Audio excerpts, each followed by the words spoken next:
Morning everyone. आपका chapter बेटा atomic structure चल रहा है और अब तक आप पढ़ चुके हैं अबाउट द रदरफोर्ड मॉडल और उसके सारे के सारे एक्सपेरिमेंट्स के बारे में आपने पढ़ा। साथ में आपने उसका कॉम्पिटिशन देखा कि उसने किस तरह से number of the reflected raise के बारे में बताया, किस तरह से उसने डिस्टेंस ऑफ क्लोजेस्ट अप्रोच के बारे में बताया। तो जो रदरफोर्ड का कॉम्पिटिटिव पार्ट है वो सिर्फ कॉम्पिटिशन के लिए करना है, वो बोर्ड पॉइंट ऑफ व्यू से इम्पॉर्टेंट नहीं है, ठीक है। उसके बाद आपका नेक्स्ट मॉडल मैंने आपको कराया, फोटो इलेक्ट्रिक इफेक्ट्स के बारे में बताया। जो ये बता रहे थे कि जो रेडिएशंस होती हैं उनका कौन सा नेचर होता है बेटा, पार्टिकल नेचर होता है। आज हम स्टडी कर रहे हैं about the Bohr model of an atom. Bohr model of an atom ने कुछ 8 पोस्टुलेट्स टोटल दिए हैं बेटा। यहाँ पर मैं आपको एक्सप्लेन कर रही हूँ one by one of them.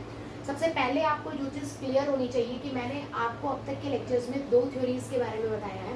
Number 1 is your classical theory, ठीक है, जो आपको क्या बताती है about the wave nature of radiation. किसी भी रेडिएशन के वेव नेचर के बारे में हमें कौन सी थ्योरी बताती है, classical theory. And second theory मैंने आपको बताई क्वांटम थ्योरी, जिसे प्लैंक्स क्वांटम थ्योरी भी बोलता है, और ये आपको क्या बताती है about the particle nature. Radiations के कौन से नेचर के बारे में बात करती है, ये पार्टिकल नेचर के बारे में। तो सिंपल बात ये है बेटा, एक्चुअलिटी में बोहर मॉडल ने कुछ नया नहीं किया था। जितनी भी चीज़ें रदरफोर्ड ने बताई, जितनी भी चीज़ें फोटो इलेक्ट्रिक इफेक्ट में पढ़ी, जितनी भी चीज़ें क्लासिकल थ्योरी में पढ़ी, जितनी भी चीज़ें हमने पार्टिकल नेचर में, दैट इज आपकी क्वांटम थ्योरी में पढ़ी, तो ये सभी बातों को उसने इकट्ठा करके प्रॉपर फॉर्म में एक थ्योरी के फॉर्म में हमें रिप्रेजेंट किया। और इसी थ्योरी को हमने क्या बोल दिया, Bohr model of an atom. तो बोहर मॉडल कुछ नई डिस्कवरीज हुई हैं, 1-2 बातें इसने नई सोची हैं। उसके अलावा पिछले जो ट्रू पोस्टुलेट्स थे, पिछले मॉडल्स के सच्चे पोस्टुलेट्स जो बिल्कुल करेक्ट थे, उसको भी इसने इनमें इंक्लूड किया है, ठीक है। तो सबसे पहले मैं बात करती हूँ पोस्टुलेट की, फर्स्ट नंबर की, दैट इज पोस्टुलेट फर्स्ट। अब फर्स्ट पोस्टुलेट इसने डायरेक्ट दिया है बेटा रदरफोर्ड मॉडल से। रदरफोर्ड मॉडल में आप ऑलरेडी पढ़ चुके हो कि एक तो बीच में सेंटर होता है और उसके चारों तरफ क्या होते हैं, शेल्स होते हैं, और सेंटर वाला पार्ट को हमने बोलते हैं that is nuclear part. Nuclear part में क्या होते हैं बेटा, protons plus neutrons nuclear part में मिलते हैं, ठीक है। इसी तरह से नेक्स्ट आपका पार्ट है that is extra nuclear part. Extra nuclear part में आपके शेल्स आएंगे, सारे के सारे जितने भी शेल्स हैं उनमें इलेक्ट्रॉन्स क्या करते हैं, रिवॉल्व करते हैं। तो that means first postulate is same taken from the Rutherford, that atom has 2 parts. Number 1 is extra nuclear part that consists of electrons and their shells, and second is nuclear part that consists of protons and neutrons. So this is all about your first postulate. अब बात करते हैं हम second postulate की, ठीक है। Second postulate थोड़ी सी अलग डिस्कवरी थी एज कम्पेयर टू रदरफोर्ड। अगर हम बात करें एनर्जी ऑफ एन ऑर्बिट की, आपने ये बात 10th क्लास में पढ़ी है कि यहाँ न्यूक्लियस होता है, फर्स्ट शेल को हमने K बोला, सेकेंड को L, देन M, उसके बाद N, इस तरह से नंबर्स आप शेल्स के बढ़ाते चले जाते हैं। तो उसने बोला है K की एनर्जी अगर 10 किलो जूल है, ठीक है, 10 किलो जूल है K की एनर्जी, तो L की एनर्जी कितनी होगी, 15, 20, 25 कितनी भी हो सकती है बेटा, मतलब K से क्या होगी, ज़्यादा। इसी तरह से M की एनर्जी L से भी क्या होगी, ज़्यादा।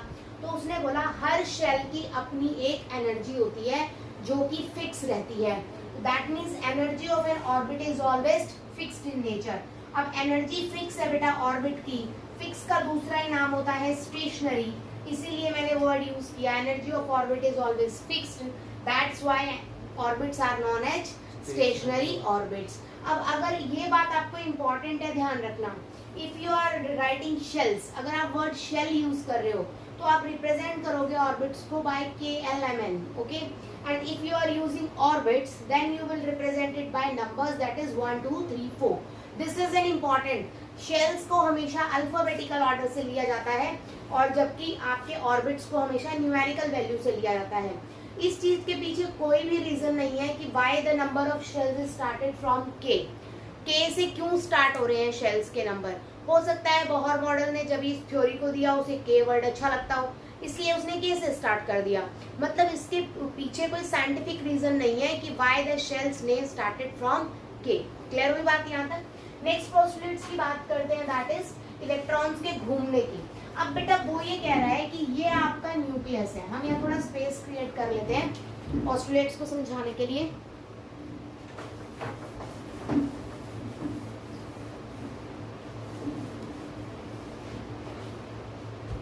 हाँ जी बेटा, वो कह रहे हैं कि यहाँ पर बेटा न्यूक्लियस है और ये फर्स्ट ऑर्बिट है, उसके बाद मैंने ले लिया सेकंड ऑर्बिट, उसके बाद मैंने ले लिया थर्ड ऑर्बिट। तो यहाँ पर हमने क्या लिया, सेंटर इज योर न्यूक्लियस, मैंने फर्स्ट ऑर्बिट लिया, सेकंड ऑर्बिट लिया एंड देन थर्ड ऑर्बिट लिया। मैं कह रही हूँ कि इलेक्ट्रॉन मेरा थर्ड ऑर्बिट में घूम रहा है, तो बेटा इलेक्ट्रॉन मेरा थर्ड ऑर्बिट के फिक्स पाथ में घूमता है, इस तरह से जो मैंने थर्ड ऑर्बिट बनाया है उसी के फिक्स पाथ में मेरा इलेक्ट्रॉन घूमता रहेगा। क्वेश्चन ये उठता है कि वाई यहाँ बीच में क्यों नहीं इलेक्ट्रॉन घूमता, या इन दोनों के बीच में क्यों नहीं इलेक्ट्रॉन घूमने लग जाता। इलेक्ट्रॉन घूमने के लिए पर्टिकुलर पाथ जो फिक्स किया है वो किस बेसिस पे फिक्स किया है, यही चीज क्लियर करता है हमारा थर्ड पोस्टुलेट। थर्ड पोस्टुलेट कहता है कि आपको पता है राउंड में घूमने के लिए कौन सा मोमेंटम होता है, फिजिक्स में आप पढ़ चुके हैं, कौन सा होता है बेटा, एंगुलर मोमेंटम। कौन सा होता है, एंगुलर मोमेंटम। ठीक है, नॉर्मल होता है आपका मोमेंटम, और अगर आप टर्न पे काम कर रहे हैं, सर्कुलर मोशन में काम कर रहे हैं, तो आप कैलकुलेट करते हैं एंगुलर मोमेंटम। तो बोहर ने एंगुलर मोमेंटम कैलकुलेट किया, दैट इज एमवीआर, और उसने बोला कि एंगुलर मोमेंटम आपका जब, जैसे यहाँ पर मैंने इस पोजीशन पर मैंने के नहीं, इसको एक्स मान लीजिए, मैंने एक्स पोजीशन पर एंगुलर मोमेंटम कैलकुलेट किया और वो मेरा NH/2 के इक्वल नहीं आ रहा था। ठीक है, दैट मीन्स मेन इंपॉर्टेंट क्या है कि मेरा एंगुलर मोमेंटम H/2 का मल्टीपल होना चाहिए। मतलब यहाँ x पे जो मैंने मोमेंटम कैलकुलेट किया उस मोमेंटम की वैल्यू H/2 इंटू 1 2 3 4 वटेवर कुछ भी होनी चाहिए, लेकिन वैल्यू क्या आनी चाहिए, H/2 के मल्टीपल। अगर मेरी न्यूमेरिकल वैल्यू H/2 के मल्टीपल के इक्वल नहीं आ रही है तो इसका मतलब उस जगह पर इलेक्ट्रॉन नहीं घूम सकता। इसीलिए हमने फिक्स किया कि यहाँ पर या यहाँ पर या यहाँ पर, मतलब बीच में कहीं पर भी इलेक्ट्रॉन नहीं घूम सकता। ये जो ऑर्बिट्स बनाए गए हैं या on the basis of angular momentum के बनाए गए हैं, तो इलेक्ट्रॉन का एंगुलर मोमेंटम जब H/2 के मल्टीपल के इक्वल होगा उसी जगह पर इलेक्ट्रॉन रिवॉल्व करेगा, अदरवाइज इलेक्ट्रॉन रिवॉल्व नहीं करेगा। क्लियर है मेरी बात यहाँ तक। नेक्स्ट पोस्टुलेट फोर्थ की बात करते हैं कि जब आप इंक्रीज करते जा रहे हैं डिस्टेंस को तो एनर्जी क्या होती चली जा रही है बेटा, इंक्रीज होती चली जा रही है। ऐसा तो होता नहीं है, जरा ध्यान से देखिए, इसी पोस्टुलेट को थोड़ा सा और देखते हैं।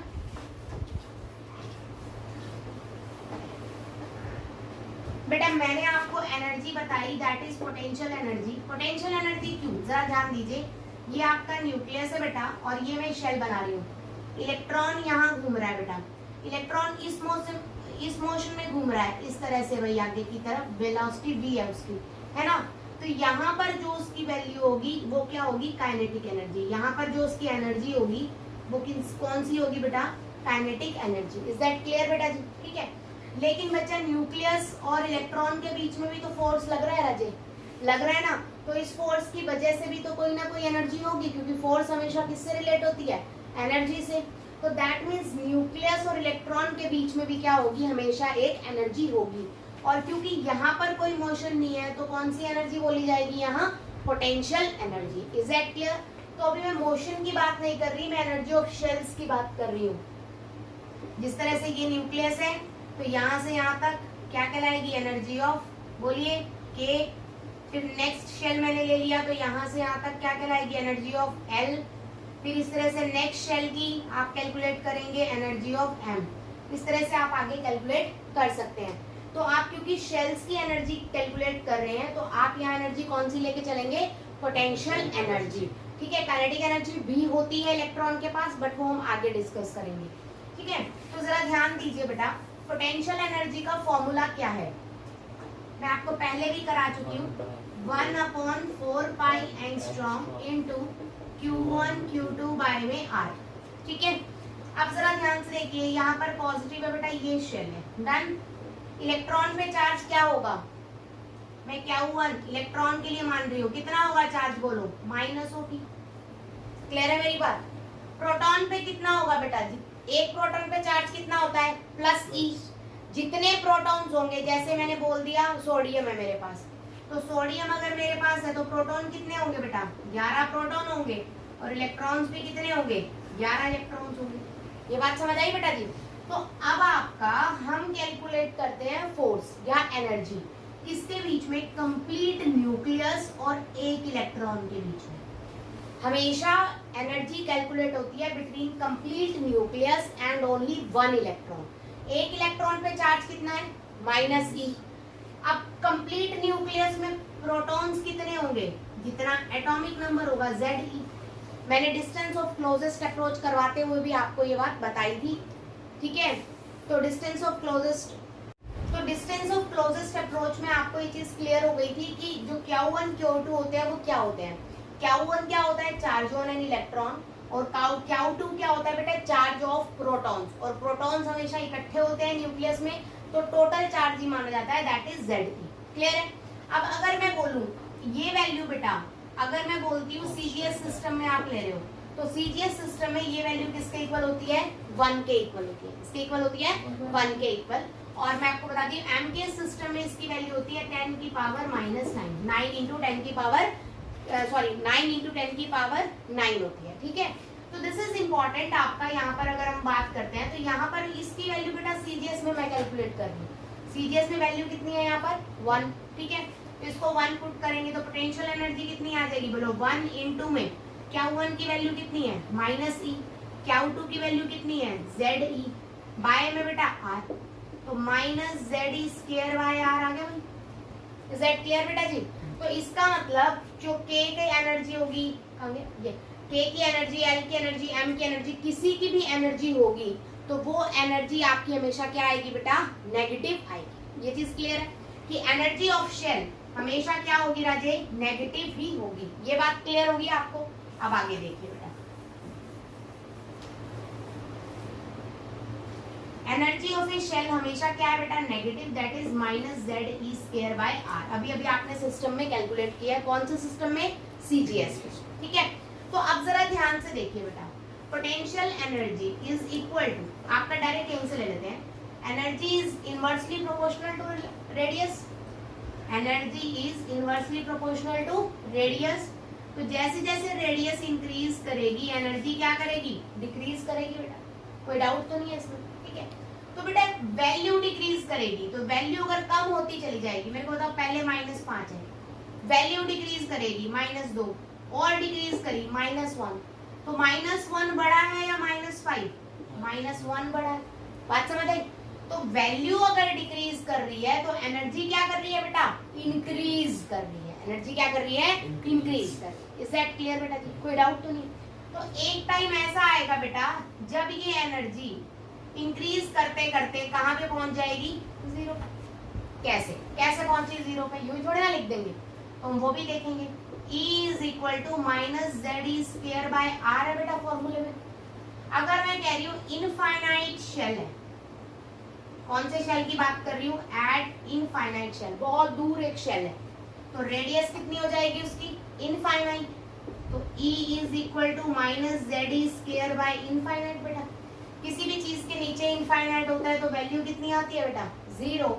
तो इनफाइनाइट पे जो शेल है उसकी एनर्जी क्या होगी, 0 होगी। Is that clear. तो इसकी एनर्जी 0 होगी तो पीछे वालों की तो कम ही होनी है, कम होगी तो धीरे धीरे और नेगेटिव होती चली जाएगी। बट ये चीज आपको क्लियर होनी चाहिए कि एनर्जी ऑफ शेल हमेशा क्या आएगी बेटा, नेगेटिव आएगी, वो कभी भी पॉजिटिव नहीं आ सकती। मैक्सिमम वो कितनी हो सकती है, 0। बात समझ आ गई बेटा जी। Always the value of potential energy of an electron and nuclear system is negative, it is maximum at infinite shell, that is 0। 0 से ज्यादा वो वैल्यू कभी नहीं हो सकती। इज दैट क्लियर बेटा जी। तो आपको फोर्थ पोस्टुलेट भी क्लियर हो गया। अब हम बात करते हैं फिफ्थ पोस्टुलेट की, तो थोड़ा सा रब करेंगे राजे, let us create some space, ताकि आपको थोड़ा सा समझना समझाने में प्रॉब्लम ना हो। बेटा मैंने यहाँ पर ये शेल्स दिखाए हैं, आप ये मत सोचना कि शेल सीधे ही होते हैं, शेल्स तो होते ही राउंड है, आप पढ़ चुके हैं, सर्कुलर ही होते हैं शेल्स, है ना। तो ये मैंने सिर्फ शो किए हैं ताकि आपको पता चल सके। जो सबसे नीचे वाला शेल होगा उसे हम बोलेंगे ग्राउंड स्टेट। क्या बोलेंगे? Ground state. अब मैंने क्या दे दी उसमें बेटा, वो कह रहा है कि जब तक इलेक्ट्रॉन को एनर्जी दी ना जाए या इलेक्ट्रॉन से एनर्जी ली ना जाए तो इलेक्ट्रॉन अपने ही शेल में घूमता रहेगा। कैसे बेटा? यहाँ पर न्यूक्लियस है राजे के, दो शेल लेके चलते। मैंने आपको बोला बेटा के की एनर्जी क्या है, बोलो, कम है, और एल की एनर्जी क्या है, ज्यादा, यही बोला है। तो एल की एनर्जी मोर है बेटा और के की एनर्जी क्या है राजे, लेस। ये बात समझ आ गई। अब बेटा के पे अगर इलेक्ट्रॉन है तो उसके पास एनर्जी कम है, उसको एल पे जाने के लिए एनर्जी क्या चाहिए, गेन करनी पड़ेगी। Is that clear? तो अगर इसको के से एल में जाना है तो एनर्जी क्या करेगा, गेन करेगा। Is that clear? और इसी तरह से इलेक्ट्रॉन को अगर एल से के में आना है तो उसको एनर्जी क्या करनी पड़ेगी, लूज करनी पड़ेगी। तो वो ये कह रहा है कि अगर इलेक्ट्रॉन ना तो एनर्जी गेन करता और ना ही एनर्जी लूज करता, अगर दोनों में से कोई भी काम इलेक्ट्रॉन नहीं करता, दैट मीन्स ना तो एनर्जी गेन करे ना ही वो एनर्जी लूज करे, दोनों में से कुछ भी नहीं करेगा, तो इलेक्ट्रॉन उसी ऑर्बिट में हमेशा घूमता रहेगा। इसका मतलब एक इलेक्ट्रॉन घूमते हुए एनर्जी रिलीज नहीं कर सकता, उसके ऑर्बिट की एनर्जी क्या होती है, फिक्स होती है। तो रदरफोर्ड वाली बात की एनर्जी रिलीज हो रही है, धीरे धीरे न्यूक्लियस पे गिर जाएगा, वो बात क्या होगी, यहाँ पर फेल होगी। क्लियर होगी बात? तो उसने इस पॉइंट से ये चीज क्लियर कर दी कि किसी भी ऑर्बिट की एनर्जी फिक्स है और जब तक इलेक्ट्रॉन एनर्जी लूज करे या गेन ना करे तब तक इलेक्ट्रॉन ना तो ऊपर जा सकता ना ही नीचे आ सकता। Is that clear? मतलब अपने फिक्स्ड ऑर्बिट में वो ऑलवेज क्या करता रहेगा, घूमता रहेगा। क्लियर होगी बात? कोई डाउट तो नहीं यहाँ तक? ठीक है। नेक्स्ट पोस्टुलेट क्या है बेटा? नेक्स्ट आपको दोनों पोस्टुलेट में इकट्ठे समझाऊंगी, 6 एंड 7। वही सेम चीज है राजे, n इज इक्वल टू 1 2 3 4। ध्यान से देखिए, अगर इलेक्ट्रॉन मेरा बेटा फर्स्ट ऑर्बिट में है, ठीक है, तो इसको ऊपर अगर जाना है तो एनर्जी क्या करेगा बेटा, गेन करेगा। तो जरूरी थोड़ा ना फर्स्ट से सेकंड में जाए, हो सकता है इतनी एनर्जी गेन कर ले कि फर्स्ट से क्या किस में चला जाए बेटा, थर्ड में, और ये भी हो सकता है कि फर्स्ट से सीधा किस में चला जाए, फोर्थ में। बात समझ आई? तो कहने का मतलब ये है कि सिक्स पोस्टुलेट क्या करता है कि अगर इलेक्ट्रॉन एनर्जी गेन कर लेगा तो वो अपने से ऊपर वाले किसी भी ऑर्बिट में जा सकता है। किस पे डिपेंड करता है, एनर्जी की वैल्यू पे। अगर एनर्जी बहुत ज्यादा होगी तो 2 या 3 ऑर्बिट जंप कर जाएगा, अगर एनर्जी कम होगी, ठीक ठीक होगी, तो 1 ऑर्बिट इंक्रीज कर जाएगा। तो मतलब अगर इलेक्ट्रॉन को ऊपर जाना है तो उसको क्या करना पड़ेगा, एनर्जी गेन करनी पड़ेगी। और वो एनर्जी किस टर्म्स में होगी बेटा, क्योंकि आप यहाँ पे रेडिएशंस की बात कर रहे हैं, लाइट की बात कर रहे हैं, तो वो एनर्जी किस टर्म्स में होगी, फोटॉन्स की टर्म्स। Is that clear? और फोटॉन्स की एनर्जी का फॉर्मूला होता है E is equal to h mu या E is equal to h c by lambda. कोई डाउट बेटा? इसी तरह से 7th पोस्टुलेट कहता है कि अगर आपका इलेक्ट्रॉन ऊपर प्रेजेंट है और उसको नीचे आना है तो डिपेंड करता है बेटा वो कौन सी और कितनी अमाउंट ऑफ एनर्जी लेगा। तो नीचे आने के लिए उसको एनर्जी क्या करनी पड़ेगी, रिलीज करनी पड़ेगी बेटा। और एनर्जी जब भी रिलीज होगी फोटॉन्स के लिए क्या फॉर्मूले में होगी, E is equal to h mu. अब ये एनर्जी जो रिलीज हुई है वो अगर आपके विजिबल स्पेक्ट्रम की रेडिएशंस में लाई करती है तो आपको कलर नजर आएगा इन द एटम, और अगर वो विजिबल स्पेक्ट्रम के रीजन में लाई नहीं करती तो आपको कोई कलर नजर नहीं आएगा। फॉर एग्जाम्पल, अगर हम यही ट्रांजिशन सोडियम के लिए शो करते हैं तो सोडियम हमें पिंक कलर की रेडिएशन देता है, क्योंकि उसका जो रेडिएशंस का फ्रीक्वेंसी और वेवलेंथ जो है वो पिंक कलर के रीजन के अंदर लाई करता है। क्लियर होगी बात? तो जो एनर्जी रिलीज होती है कब, जब इलेक्ट्रॉन हायर एनर्जी स्टेट से लोअर एनर्जी स्टेट में जाएगा तो एनर्जी रिलीज होती है in the form of photons, और यही फोटॉन्स पर्टिकुलर कलर प्रोवाइड करते हैं। ठीक है, तो ये आपके 7 पोस्टुलेट है। आगे देखते हैं 8 postulate. Now we come to the postulate number 8। 8 postulate के बारे में बात करते हैं जो सबसे इंपॉर्टेंट पोस्टुलेट है और इसके बारे में एग्जाम में जनरली पूछा जाता है। बेटा आप लोगों को एक चीज क्लियर कर दूं, जैसे यहाँ पर सन है, ठीक है, उसके राउंड में कोई भी प्लैनेट रिवॉल्व कर रहा है, अब प्लैनेट बेटा सर्कुलर मोशन में घूम रहा है, तो अगर आप एक धागा पे पत्थर बांध के और उसको इस तरह से घुमाते हैं, ठीक है, इस तरह से उसे घुमाए जा रहे हैं और उसको फिर एकदम से छोड़ देंगे तो वो कहाँ चला जाएगा, जो भी टेंजेंट होगी उस पोजीशन में चला जाएगा। मतलब या तो वो ऐसे चला जाएगा या ऐसे, मतलब बाहर की तरफ वो कहीं भी गिर जाएगा। तो प्लैनेट भी तो सर्कुलर मोशन में रिवॉल्व कर रहा है और स्पीड भी अच्छी खासी है। या आप अगर कोई भी चीज रिवॉल्व कर रहे हैं इस तरह से पत्थर बांध के या हाथ में कोई और चीज लेके, तो वो किसी भी डायरेक्शन में गिर जाती है। दैट मीन्स अंदर की तरफ तो नहीं गिरती, हमेशा बाहर की तरफ गिरती है ना।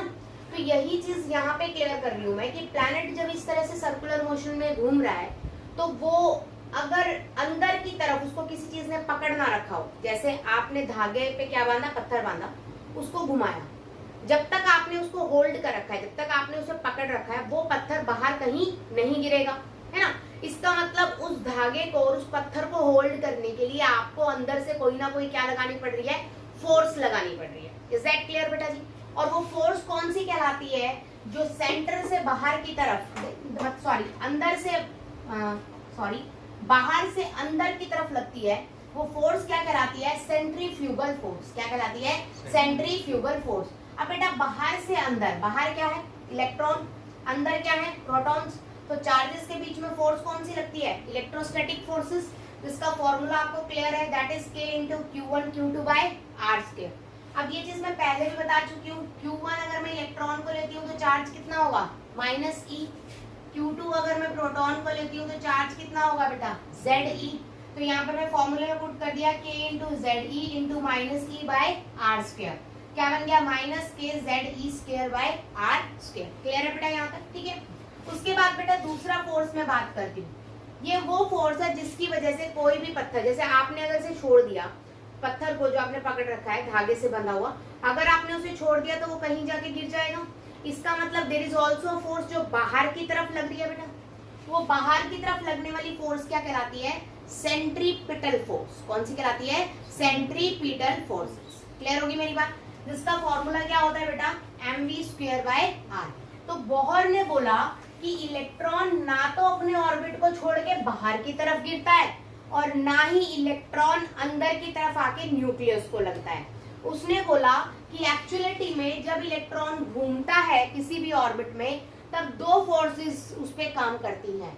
एक सेंट्रीपिटल फोर्स जो बाहर की तरफ लग रही है अवे फ्रॉम द सेंटर, और एक सेंट्रीफ्यूगल फोर्स जो लग रही है टुवर्ड्स द सेंटर। तो दो तरह की जो फोर्सेस लग रही हैं, वो दोनों फोर्सेस आपस में क्या होती हैं बेटा, बैलेंस होती हैं। इसी वजह से ना तो इलेक्ट्रॉन बाहर कहीं गिरता, ना इलेक्ट्रॉन अंदर कहीं आता। तो वो फोर्सेस क्या होती हैं, that is mv² by r is equal to -KZE² by r²। तो यहाँ से आप चाहें तो r से r कैंसिल कर सकते हैं, mv² is equal to -KZE² by में r, और r इज इक्वल टू अगर मुझे निकालना हो -KZE² बाय में mv²। This is all about your Bohr postulate.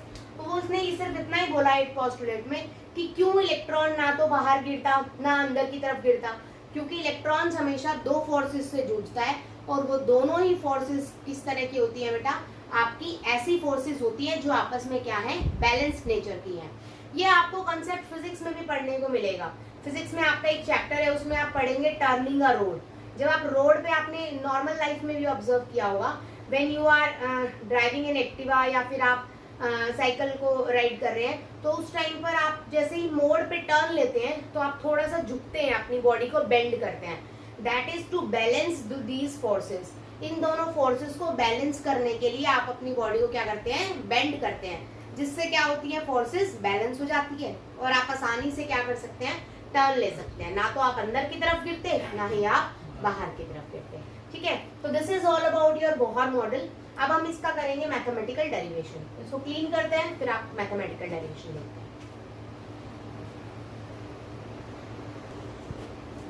अब हम बेटा बोहर मॉडल के लिए ही कैलकुलेट करते हैं radius, calculation of radius in given orbit.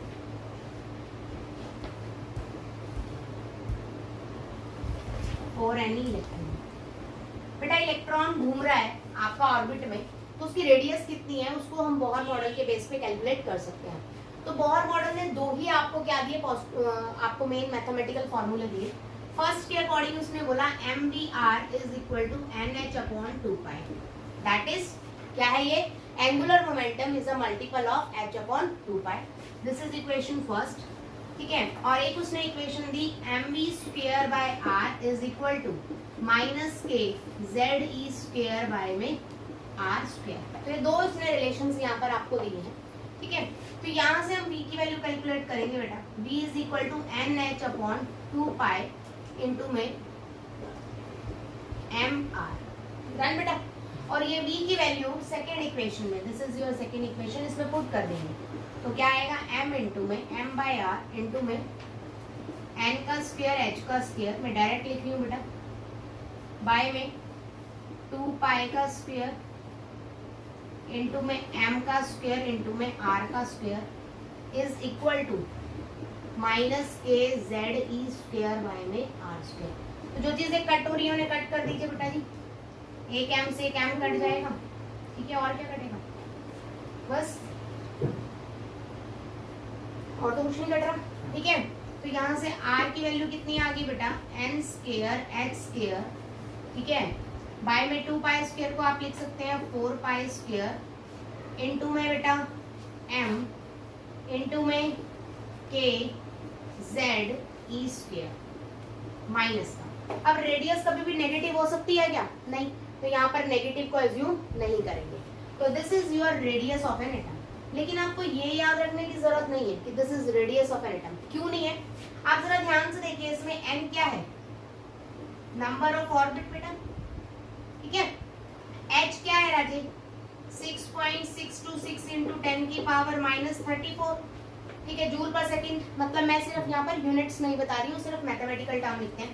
4 को आप 4 ही रखेंगे, पाई की वैल्यू कितनी होती है 3.14, m mass of electron that is कितना होता है 1.6 इंटू 10 की पावर माइनस 31 किलोग्राम, ठीक है, यूनिट्स मत लिखिए, ठीक है। उसके बाद k की वैल्यू सीजीएस सिस्टम में कितनी होती है 1 और एमकेएस सिस्टम में कितनी होती है 10 की पावर 9। तो आप इसको 9 इंटू 10 की पावर 9 ही लेंगे क्योंकि हम एमकेएस सिस्टम में काम कर रहे हैं। एंड z इज योर क्या है बेटा, एटॉमिक नंबर जो कि चेंज होता रहता है। And E is your charge of electron that is 1.6 into 10 की पावर माइनस 19 कॉलम। तो कॉलम लगाने की जरूरत नहीं है। अब इसमें ध्यान से देखिए बेटा, ये वैल्यू फिक्स है, ये फिक्स है, ये फिक्स है, ये भी फिक्स है और ये भी फिक्स है। क्लियर? जब आप ये सारी वैल्यूज यहाँ पुट करेंगे then you will get R is equal to 0.529 into में n स्क्वायर बाय में z एंगस्ट्रॉम। ये वाली वैल्यू आपको याद होनी चाहिए। इतनी भयंकर फॉर्मूला आपको याद करने का जरूरत नहीं है।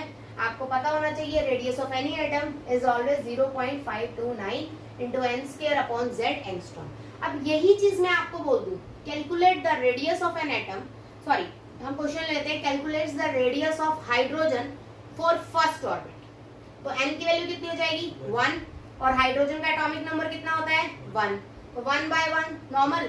तो R की वैल्यू कितनी आ जाएगी फॉर हाइड्रोजन 0.529 एंगस्ट्रॉम। तो you can calculate this.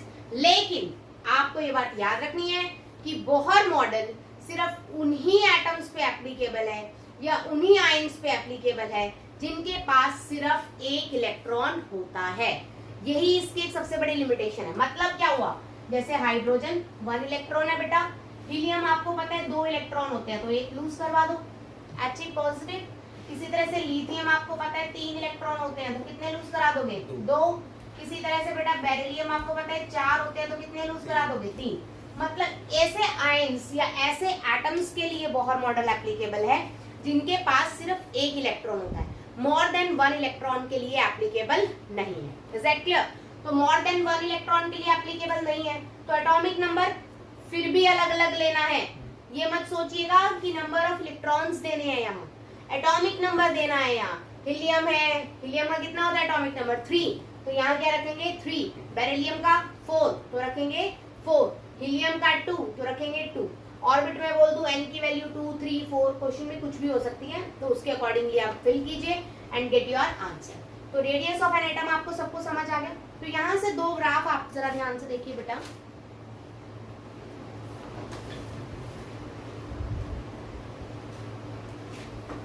R versus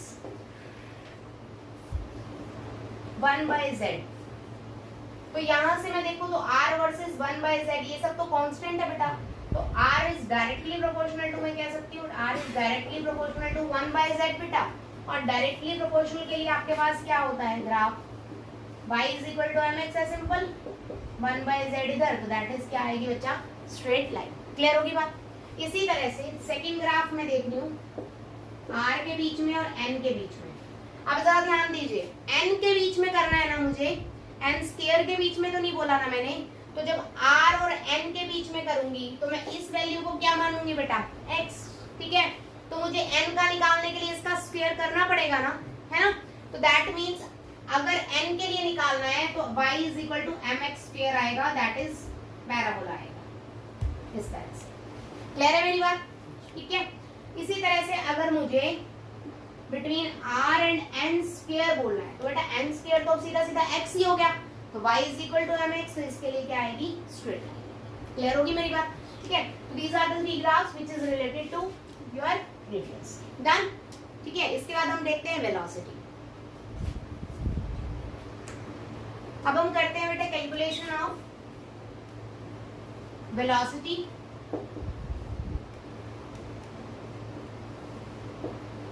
of electron in particular orbit। Particular fix orbit के अंदर इलेक्ट्रॉन की वेलोसिटी क्या होगी वो देखते हैं। आपके पास r की वैल्यू क्या आई बेटा, r is equal to what you get, n square upon h square upon, बोलिए क्या आया, k into z into e square into m और पाई स्क्वायर। अब ये भी आपने कैलकुलेट की, ठीक है। यही वैल्यू आई है आपके पास या कुछ और आएगी, 0.529 into N square by Z, वो नहीं लेंगे, प्रॉपर वैल्यू की लेंगे। क्या आएगी, N square into H square upon K into Z into E square into M into pi square, और 4 रह गया, एक 2 पाई था ना, तो इंटू में 4। दिस इज द वैल्यू जो आपकी आर की आई थी। अब फॉर्मूला है आपके पास बेटा m b square upon n h upon 2 pi, m b square is equal to n h upon 2 pi, ठीक है। तो आपके पास यहाँ फॉर्मूला है बेटा m b r is equal to n h upon 2 pi. तो आपको ये आर की वैल्यू यहाँ उठा के पुट करनी है, ठीक है। m इंटू में b इंटू में r क्या है बेटा, n square h square upon 4 pi square m e square z into k is equal to nh upon 2 pi, ठीक है बेटा। ज्यादातर चीजें यहाँ से कट जाएंगी इसलिए टेंशन नहीं लेना है आपको। n से m गया, h से h गया, ठीक है। और बताइए पाई से पाई गया, और m से m गया,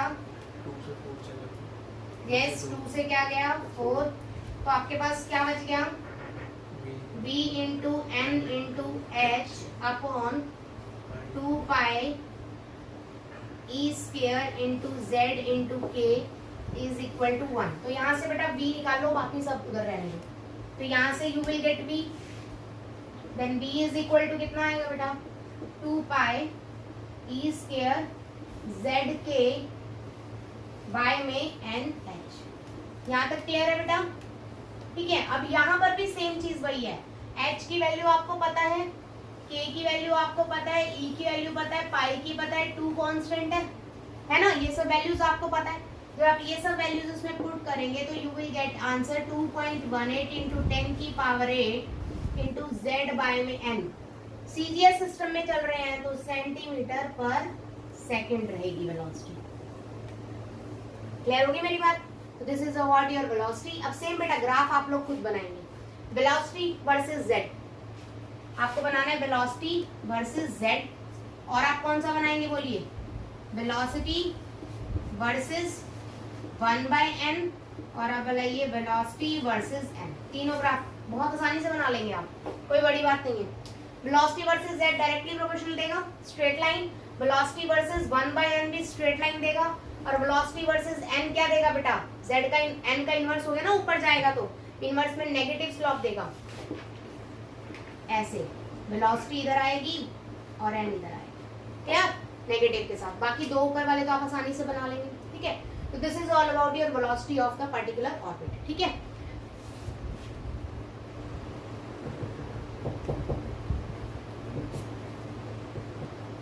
अब हम बात करते हैं बेटा about the kinetic energy, that is the most important topic regarding IIT. इसी पे क्वेश्चंस कई बार आए हैं और इस बार भी आने के चांसेस है। मतलब ये एक ऐसा टॉपिक है जिसपे से क्वेश्चन बोर्ड उठाता ही कंपटीशन में आता ही आता है।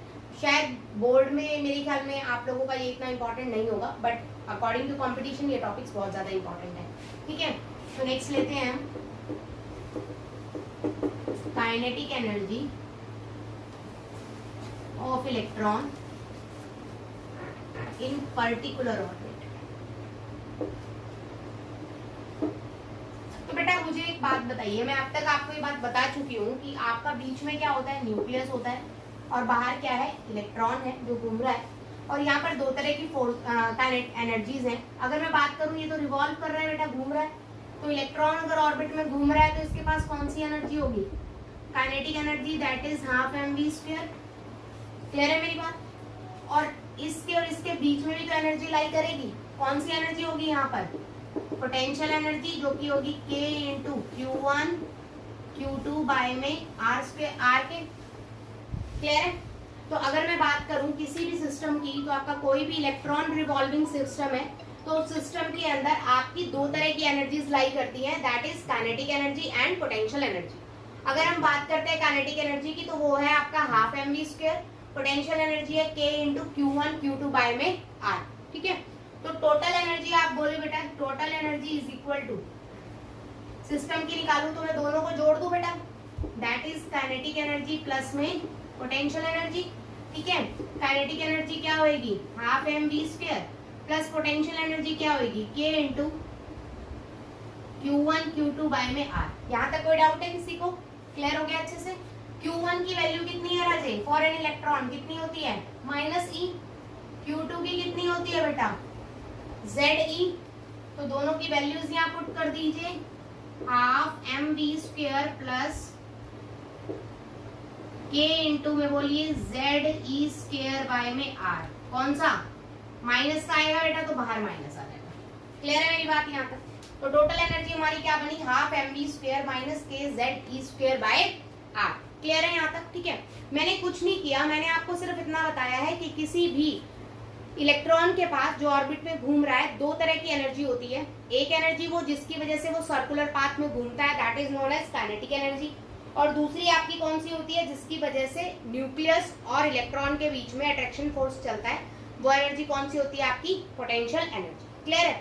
अब बेटे यहाँ वाले टर्म्स तो इन टर्म्स ऑफ Z और E आई हुई है, ये वाले टर्म आपकी हाफ mv² वगैरह आया हुआ है, तो इसको आप कन्वर्ट करेंगे। कैसे कन्वर्ट करेंगे, अभी अभी आपने रिलेशन देखा, that is mv² by r is equal to Ze² by r, ठीक है, r²।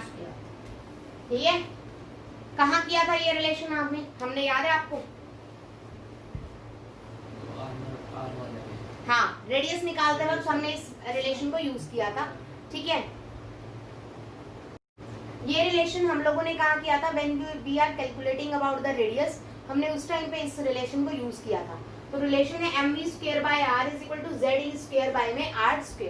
तो यहाँ से बेटा हम किसकी वैल्यू निकाल सकते हैं, देखो हमें यहाँ पे क्या किस चीज की वैल्यू चाहिए, mv² की, तो हम पुट कर ले लें यहाँ से, r से r कैंसिल, तो mv² की वैल्यू कितनी आ गई बेटा, Ze² बाय r। क्लियर है मेरी बात यहाँ तक, ठीक है।